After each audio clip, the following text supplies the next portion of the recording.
ఈ సంవత్సరం ఇంకోటి నేను ఆల్రెడీ చెప్పినట్లు మీకు అడాప్షన్ లిస్ట్ అనేది స్టార్ట్ చేయడం జరిగింది. It is a huge success and adoption కూడా ఒక సీనియర్ లెక్చరర్, ఒక అడ్మినిస్ట్రేటర్ కలిసి ఒక టీమ్ గా తయారయ్యి ఒక టీం ఒక క్లాస్ మీద కంప్లీట్ గా ఒక వారం అంతా వర్క్ చేస్తారు. అలా ప్రతి వారము ఒక టీం అనేది పిల్లలతో వర్క్ చేసుకుంటూ ఒక టీం 6 వారాలు 7 వారాల్లో ప్రతి ఒక్క అంటే క్యాంపస్ లో ఉన్న ప్రతి పిల్లలతోటి ప్రతి ఎంప్లాయీ ఖచ్చితంగా ఒక్కసారైనా మాట్లాడాలి, వాళ్ళ ఇబ్బందులు తెలుసుకోవాలి, వాళ్ళ ప్రాబ్లమ్స్ తెలుసుకొని ఆ ప్రాబ్లమ్స్ మీద మనం వర్క్ చేస్తూ చిన్నగా వాళ్ళని గ్రో చేసుకుంటూ మనం ఎప్పుడైతే వెళ్తామో ఆ రోజే మన పిల్లలకు మనం న్యాయం చేయగలుగుతామండి. వాళ్ళ మైండ్లో ఉన్నటువంటి చాలా క్వశ్చన్స్కి మనం ఆన్సర్ ఇవ్వగలుగుతాం.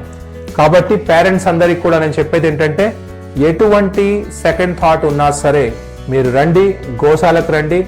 నేను ప్రామిస్ చేస్తున్నాను మీకు పర్సనల్గా, మీ పిల్లలకు ప్రతి పేరెంట్ ఆల్రెడీ జాయిన్ అయిన ఏ పేరెంట్ అయినా మీరు మాట్లాడండి, వాళ్ళతో జాయిన్ అయినటువంటి ఏ పిల్లలతో అయినా వచ్చి మాట్లాడండి. మీరు మీకు వాళ్ళు ఇచ్చే ఫీడ్బ్యాక్ తీసుకోండి.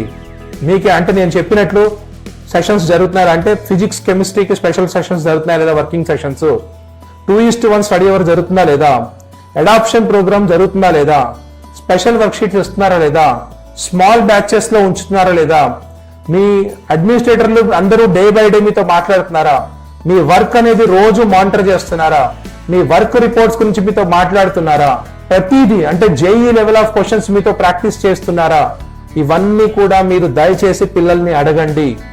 అడిగిన తర్వాత వాళ్ళు అవును ఇవన్నీ జరుగుతున్నాయి అన్నప్పుడు మీరు రండి, జాయిన్ అవ్వండి, మీ డ్రీమ్స్ ని కూడా ఫుల్ఫిల్ చేసుకోండి.